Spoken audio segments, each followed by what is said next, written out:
understand that this poem takes place in a split second. To some, that is an eternity, such as the split second between when a trapeze artist flies and she grasps the hand of her catcher. Fly a girl, you whistle in the morning and you start to twirl to deal with the yearning, and you found a pearl with the whole town burning. Ladies and gentlemen, I think, but the words will not come. 100,000 times before I have said those words, but Paul and I haven't played in a while, and there's a nice house in Berkeley, and I have stage fright. I'm not coming out. The words will not come. This city of bridges could leave you in stitches, and riding on two wheels could drive you to ditches. You're better in the air than behind the switches. I peek through the red velvet curtain into a sea of faces waiting to be entertained. Their eyes glint at me like the lights of a ship if viewed from underneath the water. Fish cannot see underneath the water, but sometimes they can make out shapes, gestures, even danger. Sometimes on a clear day, they'll gather in a school to watch, because even fish are aware that there is a thin line between their water and our air, where another world is possible. For as Einstein pointed out, reality is merely an illusion, albeit a persistent one. Perhaps the thin line between them is a red velvet curtain. Your red hair glows like a late night ember, and everybody knows, but sometimes they can't remember, and the ones that you thrill, they're all standing still. A performer on a bright stage cannot see into the darkened audience, but he knows that they are there. Performer and audience must work together in order for us to make this evening so special that we can show the world that there is a better way. Only a red velvet curtain exists between us, and my friends, that curtain must go up.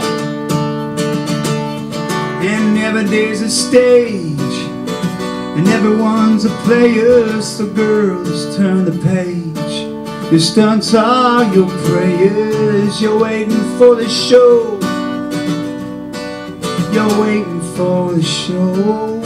The house lights go to half, and then they go out. And that, my friends, is the most important moment in the universe. Because in that moment, anything can happen, and it usually does. But only if someone is willing to dive in. So I do so, and I realize that I can't swim. But I witness a school swimming in perfect unison, flips and turns and loop-de-loops. But it's my turn to add my moment to the presentation. Ladies and gentlemen, the words will not come. Could you help me out? I have stage fright. Would you read this for me? Ladies and gentlemen, I have words, and I can't read this. I'm so sorry. It just says, ladies and gentlemen. And if you go freely, you won't feel your own way. And if you go freely, you won't feel your own way. And if you go freely, you won't feel your own way. Already the stage manager is backstage with a hook. In terror, I break from the school, swimming alone, hungry, eyeing a silver spinner. I'm thinking, it's dinner time. But as soon as I take a bite, this magic string sucks me back from the known universe, and I find myself on the deck of this ship. I am floundering. There are aliens, and they're wearing these bright orange vests and baseball hats that say things like, "Who farted? I can't breathe in the aliens' atmosphere." The words will not come. You wake up in the evening, wondering what the day was for, and you learned about gravity, and that less was more. You're moving your body. You're moving your body. Slowly the curtain begins to rise, and there is a polite spattering of applause. Ladies and gentlemen, but still the words will not come. The applause sputters into an uncomfortable silence as soon as it is fruit that flies freely, not knowing its own weight. I remove my red velvet jacket and use it as a shield to dodge the fruit that is now flying. But somewhere in an alternative universe, this bull sees it as a cue to charge. The audience begins to applaud. The audience begins to applaud. And then I realize that you are rooting for the bull. And every day you're thrown, and every day you tumble, and like a flower grown, it leaves you feeling humble. You're waiting for the show. You're waiting for the show. But I don't care that you are rooting for the bull, because tonight I must be Myro the Magnificent, the heralded, greatest, undisputed, undefeated matador of all time. But then I have the sneaking suspicion that the bull really is charging, and that all living matadors are undefeated. And if you go freely, you won't feel your own way. And if you go freely, you won't feel your own way.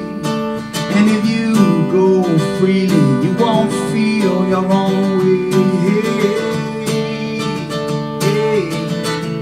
The stage manager set down the hook and replaced it with a net. The alien scooped me in the net and tossed me back into the water, where I witnessed the tiniest of tiny minnows performing a beatific ballet for the audience of a much larger fish in an effort to convince them that they are enormous.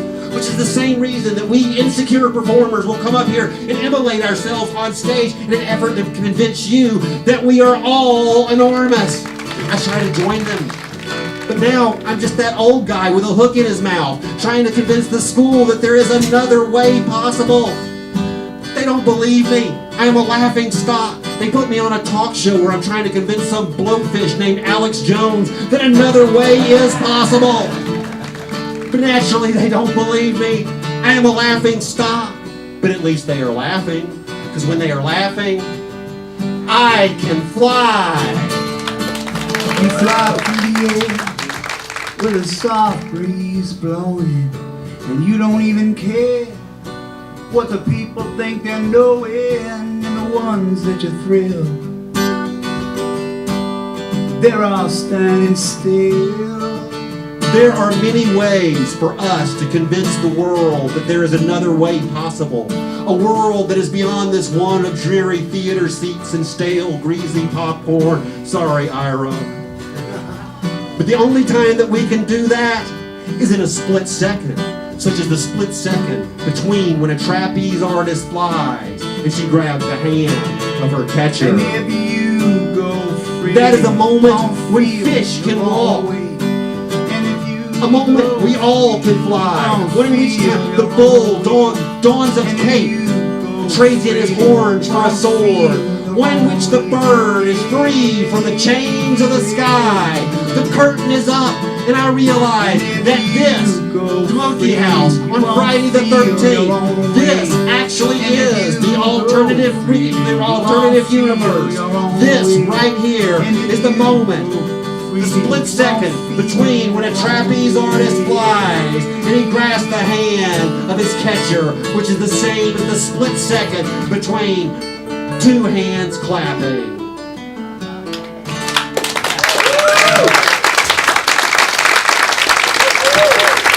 Thank you. Thanks so much. It's great to be here. Thank you guys for coming. My name is Chris Chandler. This is Paul Benoit.